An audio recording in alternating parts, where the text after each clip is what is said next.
السلام عليكم ورحمة الله وبركاته.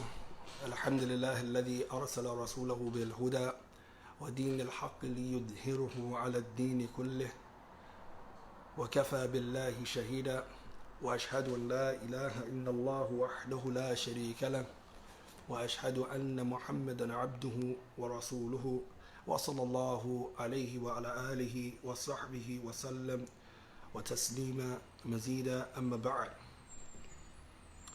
Brothers and sisters, before we begin today's talk, inshallah ta'ala, as a morning reminder to ourselves and to others, the importance of tarbiyatu awlad, the raising of children, and the importance of the children being a alama, being a sign and an indication that we should be better parents.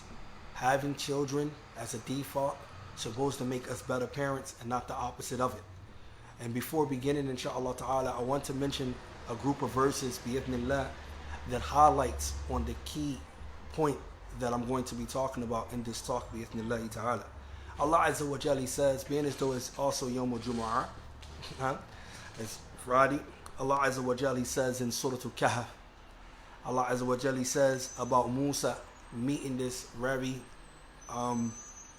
special servant of Allah Azza wa Jalla.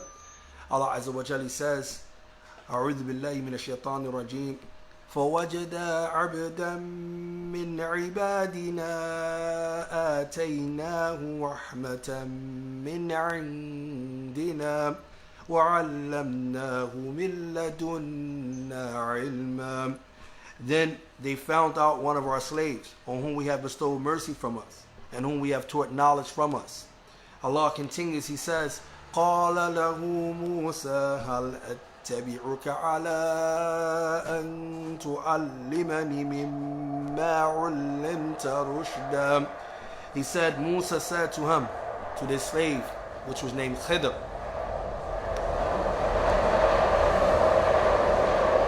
may I follow you so that you teach me something of the knowledge which you have been taught by Allah.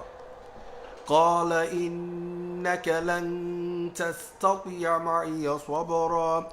He said to Musa, rather you will not be able to have patience with me. وَكَيْفَ تَصْبِرُ عَلَى مَا لَمْ تُحِطْ بِهِ خُبَرًا. And how can you have patience about a thing which you know not?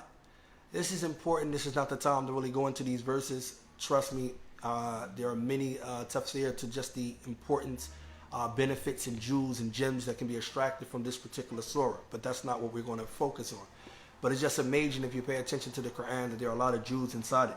Allah Azza wa Jalla continues, He says, قَالَ سَتَجِدُنِي إِن شَاءَ اللَّهُ صَابِرًا وَلَا أَعْصِي لَكَ أَمْرًا. So Musa, he said to him in response, he said, if Allah wills, you will find me patient, and I will not disobey you in aught. So he responded and said, قَالَ سَتَجِدُنِي.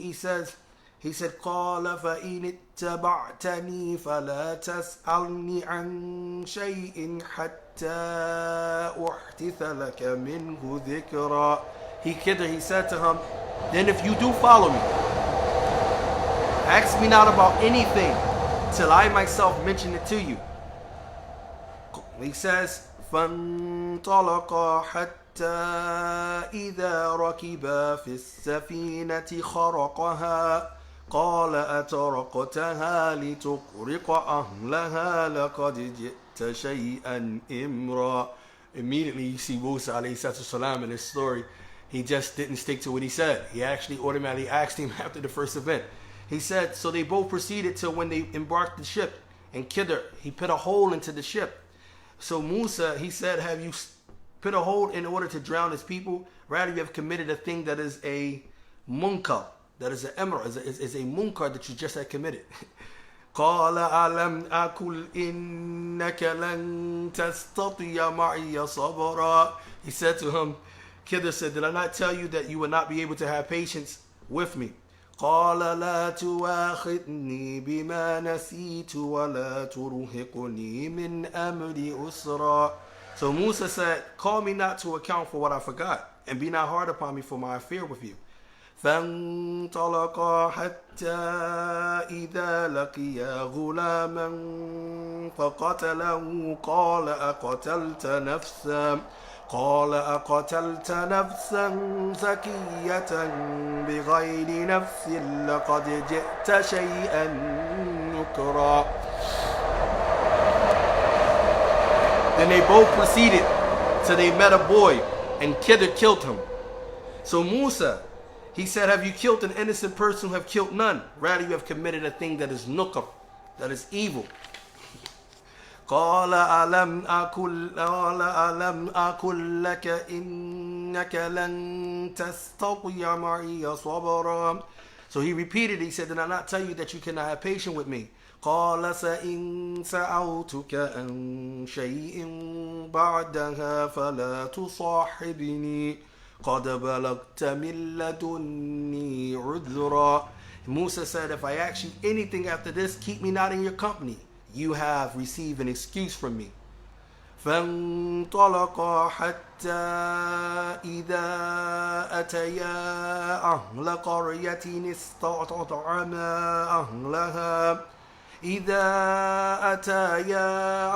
قرية استطعما أهلها فأبوا أن يضيفوهما فوجدا فيها جدارا يريد أن ينقض فأقامه قال لو شئت لاتخذت عليه أجرا. SubhanAllah. Then they both proceeded till when they came to the people of a town. They asked them for food, but they refused to entertain them. Then they found their inner wall about to be collapsed. So Khidr set it up straight.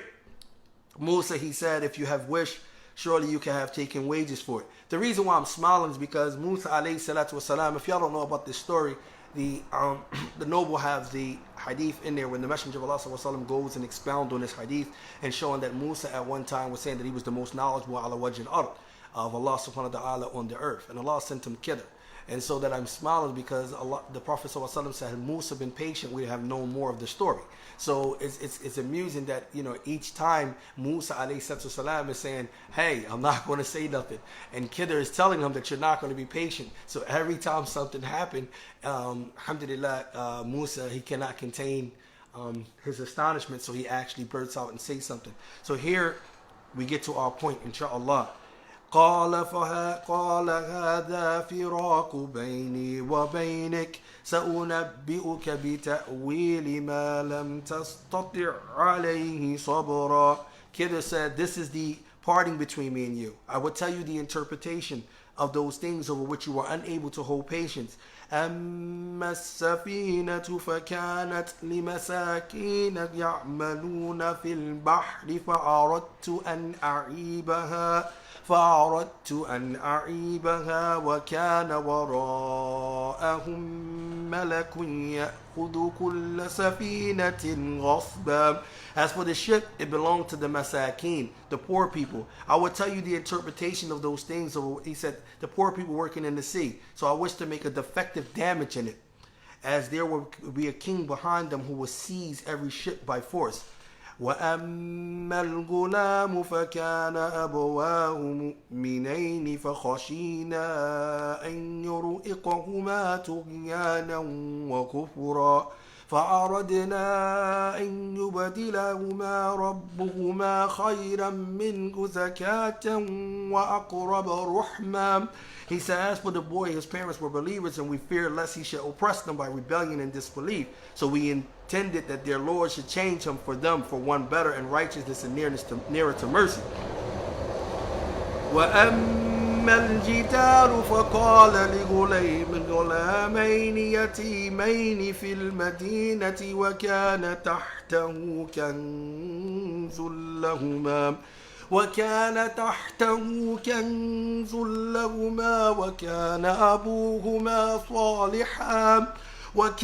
أبوهما صالحا فأراد ربك أن يبلغا أشدهما ويستخرجا كنزهما رحمة من ربك وما فعلته عن أمري ذلك تأويل ما لم تستطع عليه صبرا. SubhanAllah Azim. This is the shahid. As far as the wall, it belonged to 2 orphan boys in the town, and there was under their treasure belonging to them, and their father was a righteous man. We base this whole talk off of this verse. And their father was a righteous man. And your Lord intended that they should attain their age of full strength and take out their treasure as a mercy from your Lord. And I did not do any of this on my own accord. That is the interpretation of things which you cannot hold not. Al-Hasan Al-Umar Abdul Aziz, the 5th rightful Khalifa, radiallahu ta'ala anhu, he mentioned in his short reign, he said, after commenting on this verse, he said that when he had children, he increased it in his sunnah and in his ibadah. He increased it in his acts of worship, and he became more a righteous servant. And he remembered this verse here, where Allah Azza wa Jalla says, وَكَانَ أَبُوهُمَا صَالِحًا. So that their father used to be a righteous person. This was due to the righteousness of their father, which shows that having children supposed to mandate from you and I that we become better individuals. Having children supposed to produce better results from you and I. When you have a child, there's no more selfishness can be involved. There's no more you can be partying, doing what you want to do. You have to be an example for the child. This is one of the responsibilities that your Creator have given you. And these 2 boys who are young, Allah Azza wa Jalla wanted to make sure that they get the treasure that was left to them from their father, only due to the righteousness of their father that they had it. But Umar Abdul Aziz, he said, because of that verse, I realized that my children, I had to increase in my sunnah and have them see me praying my sunnah prayers, to increase in my acts of ibadah so that I can be a righteous role model for them. And unfortunately, when we have children, especially nowadays, we are more detrimental to the child than anything else. It's what we feed them. It's what we put in their minds. It's the stuff that we expose them to. We're going to be questioned for that. All you Muslims out there that's having these children, you're going to be questioned for that. Every single thing that you have done to lead your child down the path of destruction. You haven't even begun to embark them upon that which is righteous. The father must be a righteous role model. Likewise, from the directives that aid in upbringing the children is a matter that is vital, O brothers, and one that we must pay attention to. The father serving as a righteous example. As Allah Azza wa Jalla says, Ya ayyuhalladhina amanu lima taqulu ma la taf'alun. كبر مقتا عند الله أن تقولوا ما لا تفعلون. Allah says in these 2 verses, He says, O you who believe, why do you say that which you do not do? Most hated and detested in the sight of Allah is that you say that which you do not do. It's important that you understand that what you tell your children, what you say to them, you should be the first foremost and the one carrying it out. What you instruct them, you should be the first and foremost carrying it out. Your child is not a Barbie doll. It's not what you had a child for. You have a whole life with a soul, a whole being that has a destiny. And you think that the only thing you can do for your child is to dress him up. That's the only conclusion you draw? That I have to dress my child up? As long as my child have the latest, looking like the latest rapper or the latest drug dealer on the block or the latest this, that's okay. I keep my child fresh. That's all you can come up with? That's all you can come up with. Many of us don't even have the mindset that the age of 7 to 10 is the time that the child is really a sponge and they should be memorizing the book of Allah. Many of us don't even have the mindset that our children should memorize the book of Allah. We don't even push our children to it. You want to know why? Because the actual indication, we don't push ourselves. We don't push ourselves. How would it look, me pushing my child to memorize the book of Allah, not having me push myself to memorize the book of Allah? And yet we're saying, yeah, we Muslim, we Salafi. You Salafi? Go back to the narrations. You want to always quote the Athars. Go back to the narrations and see what the Salaf did actually to push their children to learn the deen, to be an example for them. What are we doing? Not being role models to our children. We have children and they're out here killing, shooting, because what did you promote? What did you promote? No, it ain't my fault. Ibn al-Qayyim, he said that most of the destruction and the harm that comes to the children is from the parents. It ain't my fault. The mother, she covering up for the child. The child is wicked. أَقَتَلْتَ نَفْسًا زَكِيَّةً بِغَيْرِ النَّفْسِ. As you hear Musa said to Khidr, he killed this young boy. He said, have you killed someone who was an innocent soul? Have you killed someone who was an innocent soul? He said, أَمَّا الْغُلَامِ. As for the ghulam that you couldn't hold patient about. As for the ghulam, he had two righteous parents. Two righteous parents. And Allah Azza wa Jal, He didn't want that disobedience of that child to harm those righteous parents. But yet and still, we can't see that when we have a bad seed, we have a bad seed. But did you contribute to that bad seed? What did you put in it? You know what we do. Soon when the son start dancing, we up there dancing, cheering them on. Soon when the daughter start dancing, we cheering them on. But we do not inspire them for goodness. One of the best things that you see the prophets giving their children is what? They didn't give them new jilbabs, new garments, new this, new that. What was the main ingredient that you've seen that Allah has preserved from the tarbiyah of the prophets to their children? What was it? It was wasiyah. It was advice. It was advice. One of the best things you can give your children is golden advice. It was advice. That's what Allah has recorded for us to see. Yet and still, we're out here having these children and out here killing each other left and right. And then you see the mom, she's distraught. Then you see the father or whoever killing these babies and he's locked up and the child is no longer there. Because when you had that child, nothing told you to stop and say, you know what? It's the done deal. Me being a criminal have to stop. Me being on these blocks have to stop. Me doing this has to stop. Me, I gotta be a better dude. I have to set a better example. None of this dawned in your mind that this is what you want to leave? A bunch of babies who are fatherless? Based off of what? Based off of what? And it's more detrimental even having an absentee father or absentee mother. It's still more detrimental having a father and a mother who is poisonous to the child. And what you teach the child and what you rear the child, it's important, man. Being a righteous role model is important. Thus, from the important, obligatory, and compulsory matters upon every parent is that they are righteous. It's obligatory that you are righteous. Well, brother, how do I be righteous? That don't mean you don't sin. That don't mean you don't slip. That don't mean you don't, backtrack. How do I be righteous, brother? That don't mean you're not going to fall. All of us going to slip. All of us going to fall. All of us going to sin. That don't mean that. How do I become righteous? Pray when you're supposed to pray. Let them see you. Give charity. Let them see you. Fast. Let them see you. Read Quran. Memorize Quran. Begin to study and ponder. Let them see you. Hadith. Let them see you. This is all righteous acts. Let them see you. How you behave. Interact with them. There's no common ground that you're sitting there taking a child, 4 years old, 3 years old, 2 years old, and you're screaming in their face. What type of nonsense is that? Hollering at the child, screaming in the child's face. You see a lot of parents when they're in the market, listening, screaming at the child. Just scream and don't even know the effects of screaming inside your child's face. You don't even know the effects that will cause. But yet you do it.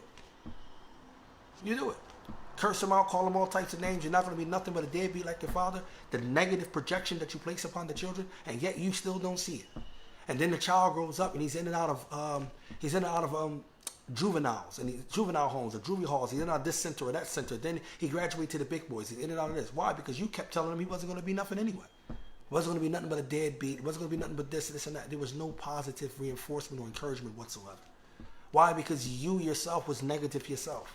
And you did not take from the blessings of having a child that Allah has given you. And you're going to be questioned for that. You did not take from it. The first moment that when you had that child and Allah granted you that child, you supposed to turn to Allah subhanahu wa ta'ala in gratefulness. And in that gratefulness is supposed to be a complete tawbah. A complete repentance to Allah Azza wa Jalla that He make you a better parent for that child. And the signs and indications of that, from being a better parent of the child, is that you choose a good name. From being a better righteous parent of the child, and I fall guilty of this, is you choose a right wife to have the child with. That's the right of the child before he's born. Before his or her born, you're supposed to select the right mate to have the child with. This is for righteousness. This is the things you're supposed to put in play. Because once you put that in play, you're going to set the ground, the foundation to raise a healthy child. We're out here destroying the child. Tug of war, back and forth, using the system, cursing, beating up each other, fighting each other in front of the child. And not realizing that a child does not do more what you say, but what you see. It is said, إن الدعوة بلسان الحال أبلغ من الدعوة بلسان المقال. He said that indeed the da'wah by reality of an individual actions is more influential than the da'wah of his actual words. I'm going to repeat this again.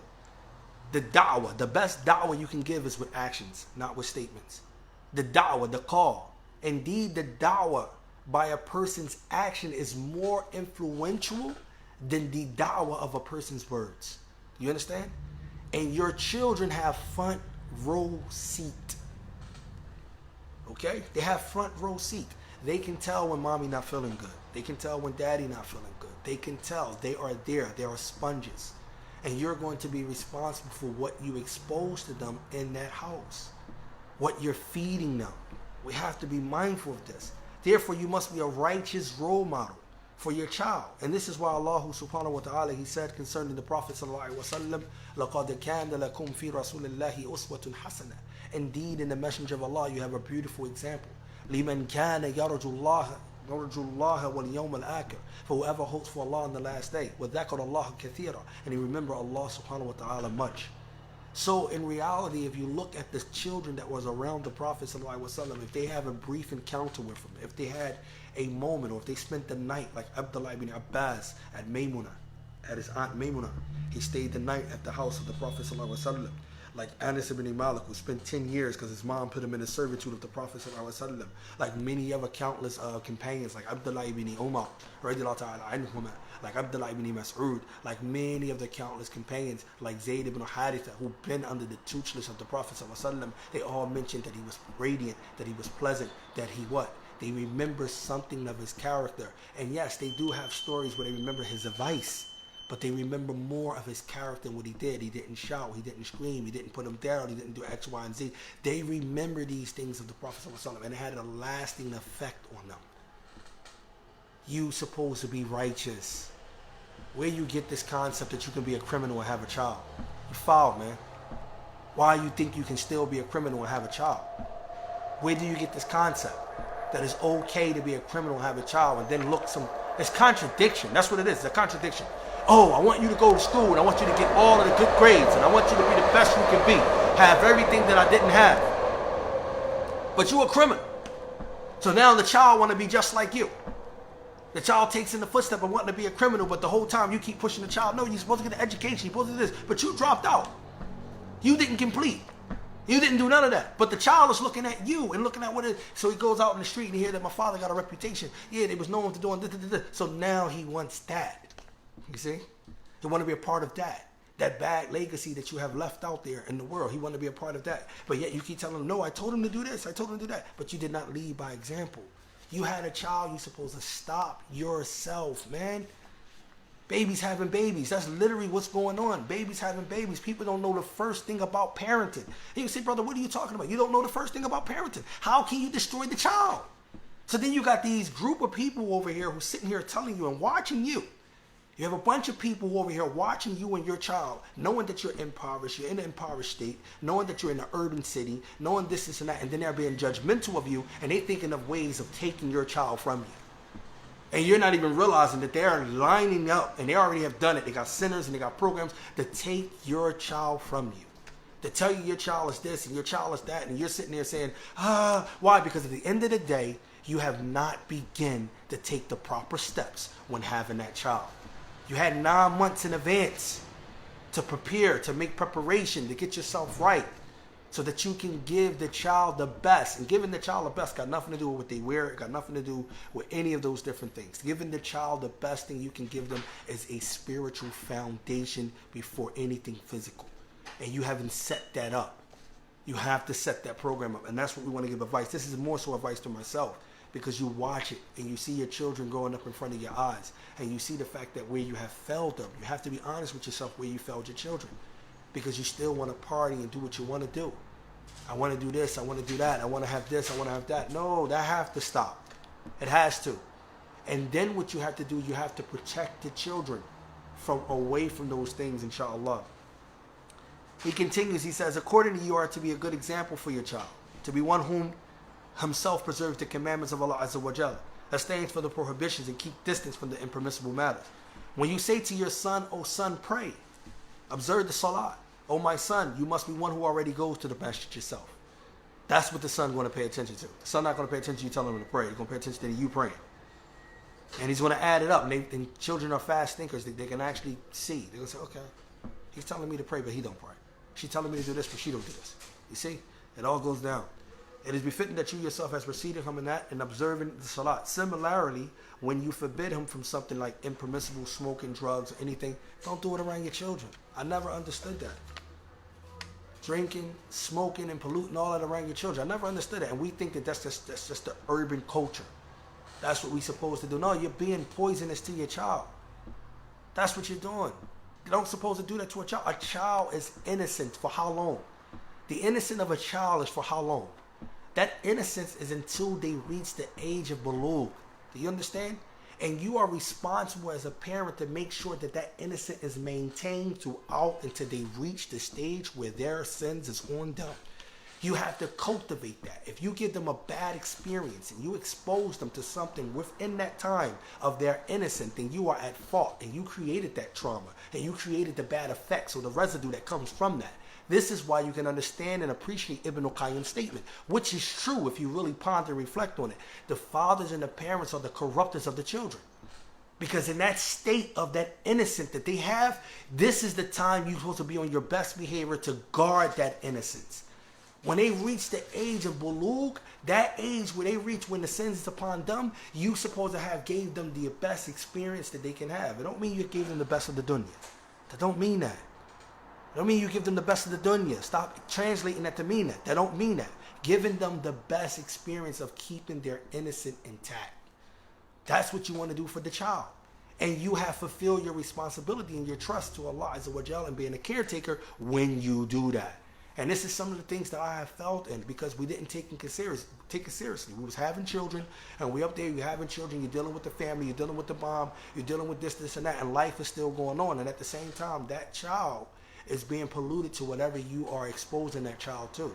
When you have true sulta of your bait, and I'm talking to you men now, that are in the homes, as opposed to even just the women. I will get to y'all in a minute. When you have true sulta, true authority in the house, then it's a responsibility of the man to make sure they filter what goes in the house and what comes out the house. They make sure they filter what goes in the house and what comes out the house. You have to make sure you understand that. So what the child is being exposed to in the house, the father has no right to say, I don't know what's going on. La! It's your job and your duty to make sure what the children are being exposed to and at home, you know about it. Because it cannot come in the home unless you allow it. You understand? It cannot come in the home unless you allow it. That's why the men are the what? The men are what we call the imam of the house. They're the imam of the family. Likewise, the women are responsible for the children. So she has to be responsible for what she showed that woman. And 9 times out of 10, all of us, I don't know all of y'all, but I know me, it's really important that we start picking better people to have, to have a family with, because if you pick bad apples, man, I'm telling you, all of this stuff is going to go right out the door. And you're going to be playing tug of war. You're going to have one parent trying to be on one way, and you're going to have the other parent be on the other way, and then they pull in the child both ways. And then they're exposing the child to this and one exposing the child to that. You don't have to be a religious zealot. No one is telling you that. No one telling you can't have fun. No one is telling you that. Islam do not tell us that we can't have fun. Islam don't tell us that we cannot. But it tells us to make sure we are righteous role models. Begin with the right stuff. Why is it that our children know more songs than they know Quran? That's a telltale sign. Why is it? Why is it that our children know more about what's going on in the dunya, whether it's from sports, whether it's from entertainers, whether it's from actors, whether it's from anything, more than they know about the Sahabas? Why? Why is it? That's a telltale sign. You know what that tells? That tells that your house isn't a Muslim household. That's what it says. It says that your house isn't a Muslim household. When your child comes out into the world, whether they go to school, whether they go to public school, whether they go anywhere, they are a representation of what's being produced to them in the home. And they are the first ambassadors to bring out what is in the home outside to the public. So people, when they look at your child and they see your child acting a certain way, they're looking at you. They're like, subhanAllah. And then they're having bad thoughts or bad negative thoughts about you because that's your child. And you're not even realizing this is important. We have to do a better job, man. It's a telltale sign. We don't even place no emphasis on the Book of Allah. Imagine if you push your child to memorize the Book of Allah. You think they would have time to be in all this nonsense? Imagine if you really push. Imagine you pushing yourself. We don't even push our children to memorize the Book of Allah. That's a big key sign. Sticking right in front of your face. You're talking about the Salafi community, but the children don't even know Quran. 7, 8, Abdullah. They got all the Muslim names. Abdullah, Tariq, Ahmed, Yahya, Muhammad, etc. You name it. Aisha, Maryam, Ruqayya. All of the names. No characteristics associated whatsoever. Don't know the Book of Allah. You have a child that can sponge. I want to give my child the best of the world, everything I didn't have. But guess what? You didn't finish the Book of Allah, so why not give your child the Book of Allah? You didn't finish the Book of Allah. Your child is a sponge. They can take it right now. You didn't finish it. So why not make the Book of Allah the main concern for them to learn? It's a problem, man. And you don't see it's a problem?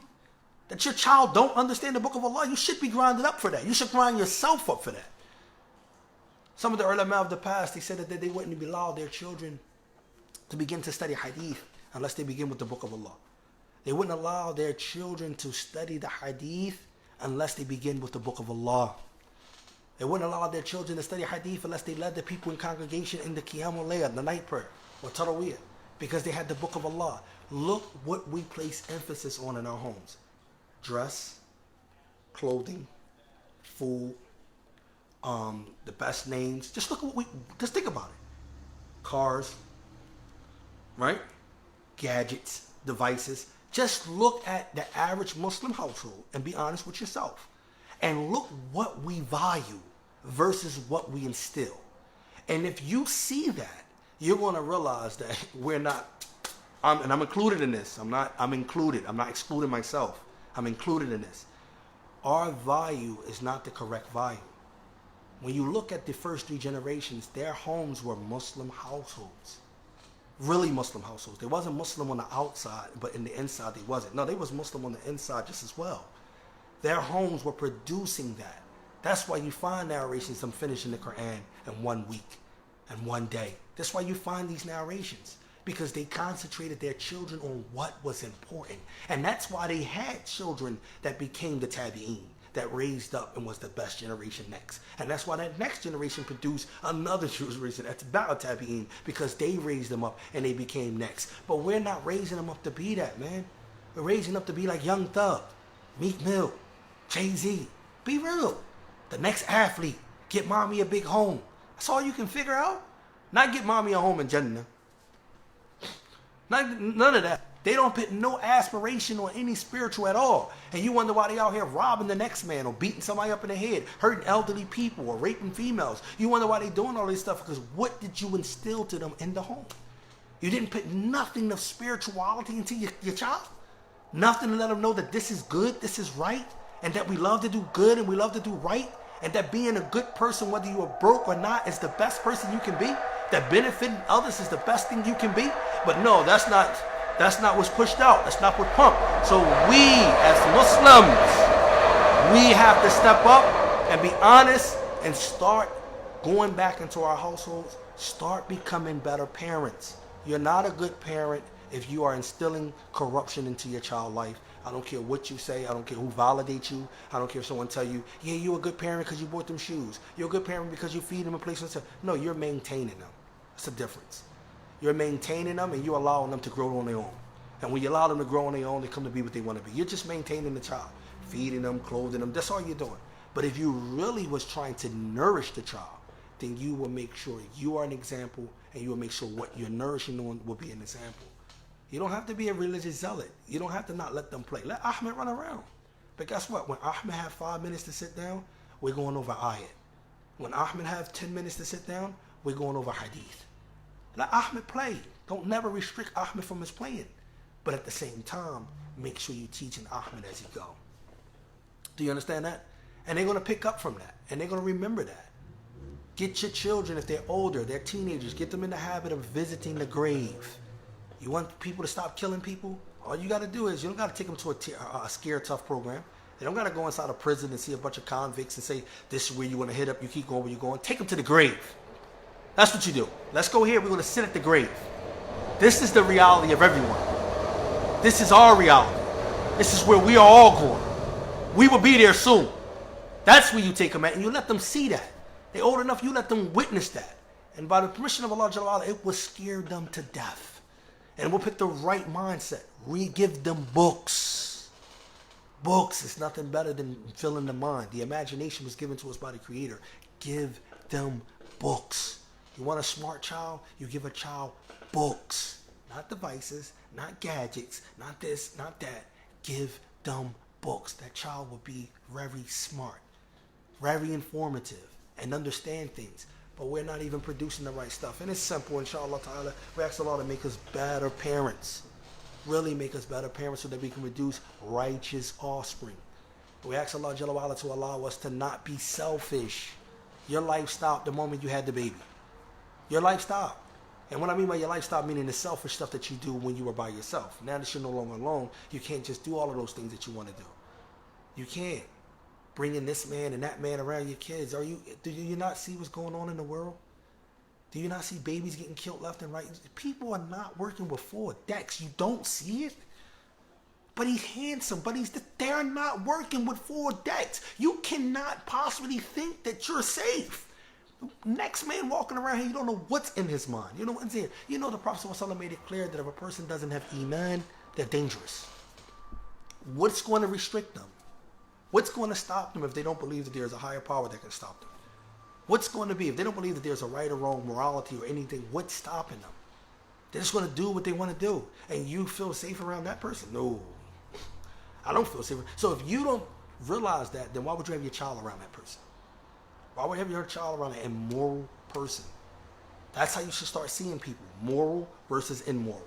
That's what you should see. And you should start putting the light on yourself first before you start putting the light on your neighbor. So you put the light on yourself. You say, am I moral or am I immoral?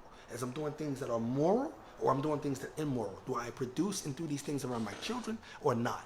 And once you start looking at that, you're going to start judging the world by that. Moral versus immoral. And having people around your child, if they are immoral and they promote immorality and they're upon immorality, that means homosexuals. If they promote immorality, they're not right. That means social drinkers that think it's okay to drink at a social hour. That's immoral. Yes, I said it.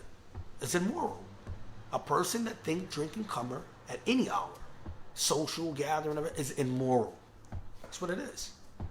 A person that thinks it's okay to rob and steal, smoke cigarettes, whatever it is, pop pills in front of the children are immoral. That's a telltale sign that your child won't be around that person. I don't care if they're your family member.